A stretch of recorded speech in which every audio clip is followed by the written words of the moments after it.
बिस्मिल्लाहिर्रहमानिर्रहीम, अस्सलाम वालेकुम। वेलकम टू द बीनर सलीम शो। पाकिस्तान की सियासत के अंदर अहम मोड़ जो है वो आया हुआ है। ये बहुत ही इंपॉर्टेंट दिन चल रहे हैं। इसलिए इंपॉर्टेंट दिन चल रहे हैं क्योंकि दोनों साइडों पर कुछ ना कुछ तो पक रहा है।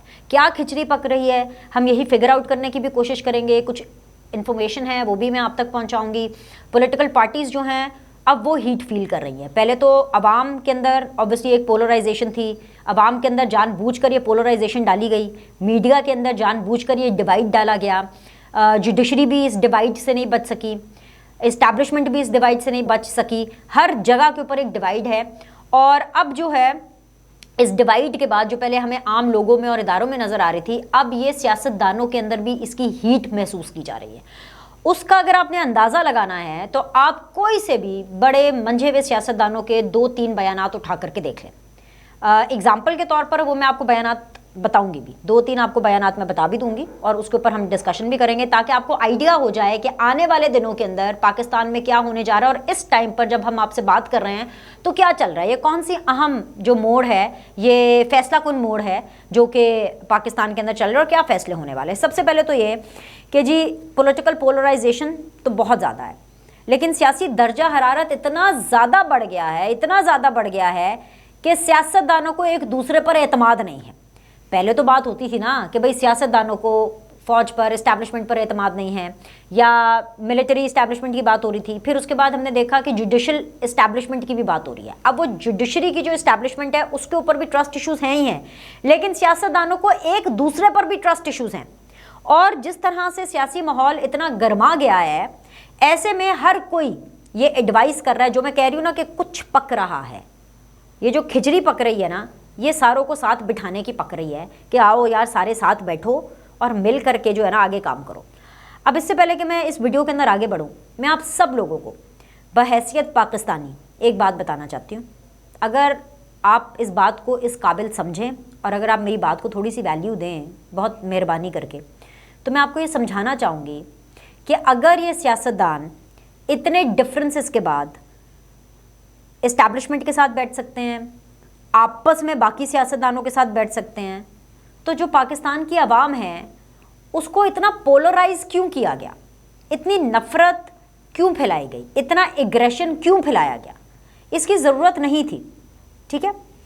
अब जो चीफ जस्टिस हैं उमर अता बंदयाल साहब, उन्होंने बहुत पहले ये इस पूरे आइनी झंझट से पहले ये तजवीज़ दी की अपने रिमार्क्स के दौरान मुख्तलिफ केसेस के अंदर, कोट अनकोट मैं बता रही हूँ कि भाई सबको इकट्ठे बैठ करके फ़ैसले करने चाहिए। उसके बाद इमरान खान साहब आपको पता है सहाफ़ियों से मिलते रहते हैं। प्राइम मिनिस्टर शहबाज शरीफ साहब ने फ्लोर ऑफ द हाउस 2 दिन पहले ये कहा कि भाई इमरान खान कौम से माफ़ी मांगे तो हम उनके साथ बैठने के लिए तैयार हैं। यानी कहीं ना कहीं साथ बिठाने की बातें हो रही हैं। और ये बातें क्यों हो रही हैं? ये इसलिए हो रही हैं क्योंकि इमरान खान हैंडल नहीं हो रहे हैं। ये इसलिए हो रही है क्योंकि इमरान खान ने पाकिस्तान की सियासत को इस नहज पर पहुंचा दिया है कि वो हैंडल नहीं हो पा रहे हैं। वो फ़ौज से भी हैंडल नहीं हो पा रहे हैं, वो इस्टेब्लिशमेंट से भी हैंडल नहीं हो पा रहे हैं। इस्टेब्लिशमेंट को समझ नहीं आ रही है, और इसलिए समझ नहीं आ रही है क्योंकि इमरान खान ने जो हाल जनरल बाजवा का किया है और जो हाल उनके साथ देते देते उनके लिए पूरी सियासत बिछाते खेलते जो हाल जनरल फैज़ का और हमीद गुल साहब का और ज़हीरुल इस्लाम साहब का हुआ है और पाशा साहब का हुआ है, अब जो इस्टेब्लिशमेंट है उसको समझ नहीं आ रही है कि क्या करना है। या तो फिक्स करना है या फिर गोडे पकड़ने हैं। ठीक है। सो फिक्स करने से पहले एक आखिरी कोशिश की जा रही है। अच्छा, अब फिक्स करने से पहले एक आखिरी कोशिश क्या है, जो कि साथ बिठाने की है। ये भी मैं आपको बताती हूँ, इस बारे में बताती हूँ कि साथ बिठाने की कोशिश इसलिए भी की जा रही है, और ये डायरेक्टली सिर्फ सियासतदान आपस में नहीं करे, बल्कि बहुत से अभी जैसे कल इनफैक्ट परसों जो हैं इमरान खान साहब की कुछ सहाफ़ियों से मुलाकात हुई। वो CPNE के सहाफ़ी थे। पहले भी उन्होंने ये ऑप्शन सामने रखा, फिर भी उन्होंने कहा कि भाई हम एक ऑल पार्टीज़ कॉन्फ्रेंस बुलाते हैं, APC बुलाते हैं, आप उसके अंदर आएंगे। तो इमरान खान साहब ने कहा कि अगर आप बुलाएंगे तो मैं खुद, यानी कि इमरान खान साहब खुद जाएंगे उसमें। ठीक है। अच्छा, वो अलग बात है कि इमरान खान साहब बात कर देते हैं, कमिट भी कर देते हैं, फिर बाद में यूटर्न भी ले लेते हैं, कंसिडरिंग कि जी पॉलिटिकल दर्जा हरारत क्या चल रहा है और पॉलिटिकली उनकी स्ट्रैटेजी को क्या सूट करता है, तो इस लिहाज से वो यूटर्न्स भी ले लेते हैं। अब हो सकता है कि सारे लोग APC बुला लें आने वाले दिनों के अंदर, अब ये नहीं मुझे पता कि उसमें इमरान खान साहब जाएंगे कि नहीं जाएंगे, ये मैं आपको या जब APC कॉल हो जाएगी उसके करीब बताऊंगी। जाहिर सी बात है कि उस वक्त क्या पॉलिटिकल टेम्परेचर और क्या इमरान खान साहब की पॉलिटिकल स्ट्रैटेजी चल रही है। लेकिन जब सहाफ़ियों ने कहा तो इमरान खान साहब ने कहा कि हाँ ठीक है, हम बैठने के लिए तैयार हैं, लेकिन वो प्राइम मिनिस्टर शहबाज शरीफ साहब से माफ़ी नहीं मांगने वाले। ये बात तो बड़ी क्लियर है, क्योंकि जिस दिन शहबाज शरीफ साहब ने बयान दिया उसी दिन हमने पूछा कि भाई आप माफ़ी मांग करके जा रहे हैं, साथ बैठ रहे हैं। उन्होंने कहा नहीं। राना सनाउल्लाह वजूद वाली बात तो कर चुके हैं, वजूद को थ्रेट है, उसके बाद उसके ऊपर से उन्होंने यूटर्न भी ले लिया। लेकिन फिर राना सनाउल्लाह साहब ने एक नया मार्केट में बयानिया लेकर के आए हैं, अपना नई सेइंग आई है राना सनाउल्लाह साहब की इमरान खान साहब के हवाले से। वो ये कह रहे हैं कि इमरान खान साहब ने हमें 2 लाइनें लिख करके दे दें कि जी तुसी चाहते की हो, सानू लिख के दवो तो फिर असीं तुहाडे नाल गल कर लेंगे। सो बेसिकली इशू ये है कि इमरान खान क्योंकि इस्टेब्लिशमेंट्स और इस हुकूमत से भी हैंडल नहीं हो पा रहे हैं, तो इसलिए इमरान खान के ऊपर ट्रस्ट इश्यूज़ हैं। बिलावल भुट्टो ने जो पार्लियामान के अंदर तकरीर की, जहां पर उन्होंने खूब ललकारा, खूब धाड़ा, उसके ऊपर मैं एक्सटेंसिवली एक वीडियो कर चुकी हूँ। वहाँ पर एक बात उन्होंने ये भी की कि पाकिस्तान के लिए, सिस्टम को चलाने के लिए, पाकिस्तान के लिए, सिर्फ और सिर्फ पाकिस्तान के लिए उन लोगों के साथ भी बैठना पड़ता है जिनकी आपको शक्लें पसंद नहीं होती, लेकिन we can sit with them just for the sake of Pakistan. So इसलिए मैं कह रही हूँ ये खिचड़ी पक रही है कि वो जो होती है ना कि घोड़े की लगामें खींचने से पहले उसको एक ढील देनी होती है।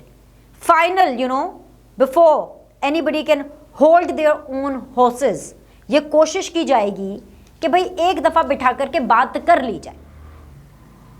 अब वो इसलिए कोशिश की जा रही है क्योंकि कहीं ना कहीं इमरान खान साहब के बारे में सब लोगों की ये राय है, इस्टेब्लिशमेंट की भी ये राय है, फ़ौज की भी ये राय है, अदलिया की भी ये राय है, पॉलिटिकल पार्टीज़ की भी ये राय है कि इमरान खान साहब इस सिस्टम के लिए ख़तरनाक हैं और इमरान खान साहब के ऊपर ट्रस्ट इश्यूज़ हैं।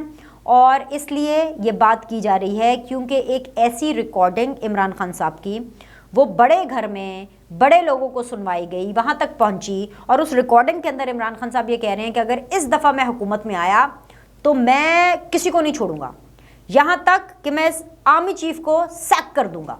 अब बहुत बड़ी बात है ना। अब ये जब बड़े घर पर ये बात सुनाई गई, ये बात पहुँचाई गई और ये बताया गया कि ए देख लो ये खान साहब का डेडली प्लान है, ये खान साहब का एक ख़तरनाक किस्म का डेडली प्लान है, तो ऐसे में ये डिसाइड किया गया कि भाई ये अभी कुछ करना पड़ेगा, एक और कोशिश करते हैं। बिकॉज़ अभी तो इमरान खान साहब जो हैं वो पॉइंट ऑफ नो रिटर्न पर हैं, और जहाँ पर हर तरफ कुछ ना कुछ पक रहा है। इमरान खान साहब की जो देग है वो खाली पकी जा रही है, वो खाली देग है ये जरी चुल्ले उच्चे पाई है, वो खाली बर्तन जो रहेगा ना वो पकी जा रहा है, क्योंकि इमरान खान साहब के पास अभी as of now there is no such option. भाई इमरान खान साहब के हवाले से जो ख्वाजा साद रफ़ीक साहब का बयान है, जो रीसेंट बयान है, जिसके अंदर वो ये कह रहे हैं कि इमरान खान दोबारा इक़्तिदार में आ गए तो मुखालिफिन को ज़िंदा गाड़ देंगे। इमरान खान के ऊपर किसी को ट्रस्ट नहीं है, ना किसी इदारे को ट्रस्ट है, ना किसी स्टेक होल्डर को ट्रस्ट है। अगर इमरान खान को रास्ता चाहिए तो यकीन दिलाएं कि वो ऐसा नहीं करेंगे। ये कहीं ना कहीं तमाम लोगों का डर है, तमाम लोगों का मिसट्रस्ट है इमरान खान साहब के ऊपर, और ये चीज़ इमरान खान साहब को भी सोचनी चाहिए। इसलिए इमरान खान साहब को सोचनी चाहिए कि सिर्फ पॉपुलैरिटी ही सब कुछ नहीं होती। आप बहुत ज़्यादा पॉपुलर हैं, बिल्कुल होंगे जी। इमरान खान साहब के फॉलोअर्स अपने घर में अपने माँ बाप की बातें नहीं मानते होंगे, ये मैं आपको गारंटी से कह रही हूँ, लेकिन वो इमरान खान की बात के ऊपर मिनो अन अमल करते हैं। एक अलग किस्म की फॉलोइंग है इमरान खान की, इसमें कोई दो राय नहीं है। लेकिन इमरान खान साहब अपनी इमेज और अपनी फॉलोइंग के दम के ऊपर ही तो चल रहे हैं। वो ये अफोर्ड नहीं कर सकते कि इमरान खान साहब की रेपुटेशन इतनी ख़राब हो जाए अपने कॉलीग्स के अंदर कि उनके कॉलीग्स को, फ़ौज को, अदलिया को, हर एक से उनसे ख़तरा लगना शुरू हो जाए। मरियम नवाज़ ऐसे ही तो जलसों में खड़े होकर के सहूलतकारों को और चीफ जस्टिस ऑफ पाकिस्तान को वॉर्न तो नहीं कर रही ना, वो किसी वजह से ही कर रही हैं। वो वॉर्न कर रही हैं कि भाई आप इमरान खान के पीछे ना लगें, या आपको किसी काबिल नहीं छोड़ेगा।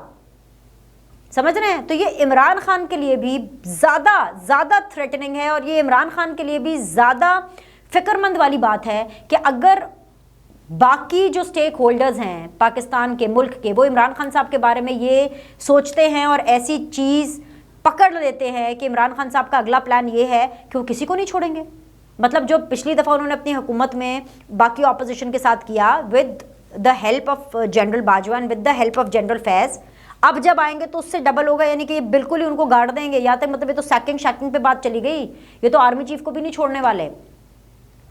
तो इसलिए रास्ता निकालने के लिए पॉलिटिकल टेम्परेचर्स का नीचे आना बहुत ज़्यादा ज़रूरी है और ट्रस्ट का होना बहुत ज़्यादा ज़रूरी है। सियासत तो बात ही और चलती ही ट्रस्ट पर है भाई। अगर वोट ऑफ नो कॉन्फिडेंस के टाइम के ऊपर पॉलिटिकल पार्टीज़ को ये यकीन ना होता कि इस्टेब्लिशमेंट ने जो बात की है कि हम इंटरफेयर नहीं करेंगे, वो ए पॉलिटिकल रहेंगे वोट ऑफ नो कॉन्फिडेंस के टाइम पर, तो वोट ऑफ नो कॉन्फिडेंस होता ही ना। अगर फौज इंटरफेयर करती, आप मुझे बताएं कैसे होता वोट ऑफ नो कॉन्फिडेंस कामयाब? नहीं होता ना। बिल्कुल वैसे जैसे पीडीएम की जो जमातें हैं, पीएमएलएन और पाकिस्तान पीपल्स पार्टी, अगर एक दूसरे पर ट्रस्ट ना करती तो क्या ये मुत्तहिदा हुकूमत बना सकती? तो इतना तो रिस्क लेना पड़ेगा। लेकिन रिस्क इमरान खान साहब के साथ लेना एक अलग रिस्क है, वो अलग लेवल है रिस्क का। और जब इमरान खान साहब के इतने खुराफाती किस्म के प्लान्स होंगे, खाली हंडिया के अंदर वो इस किस्म की प्लानिंग करेंगे, तो सब तो 4-4, 5-5 कदम पीछे हट जाएंगे। इमरान खान साहब डर बनाने में अपना कामयाब ज़रूर हो गए होंगे, लेकिन इसका यह मतलब नहीं है कि उनके सियासी मराहिल आसान हो जाएंगे। तो इमरान खान साहब को इसके ऊपर वर्क करना चाहिए, इस तासुर को इमरान खान साहब को ज़ाहिर करना चाहिए। और इमरान खान साहब के लिए कोई मुश्किल नहीं है, वो तो ठक ठक ठक ठक ऐसे करके नैरेटिव बनाते हैं। नैरेटिव नया बनाए कि वो सबके साथ चल के काम कर सकते हैं, अपने कॉलीग्स के साथ भी बैठ करके काम कर सकते हैं, बिल्कुल। और असल में एक सियासतदान की जीत भी तो यही है।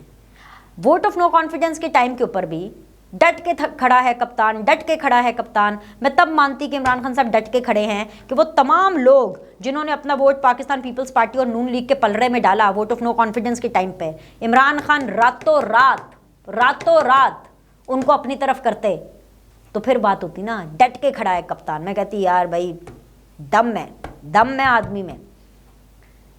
सो अब इशू ये है कि भाई जो राना सनाउल्लाह साहब फरमा रहे हैं, मुझे नहीं पता कल को फिर आके कह दे कि जी मेरा सियासी बयान था। उन्होंने अनाउंसमेंट दे दी है कि भाई 16 अगस्त तक अबूरी हुकूमत आ जाएगी, यानी कि नून लीग की और ये जो पीडीएम की हुकूमत है ये चली जाएगी।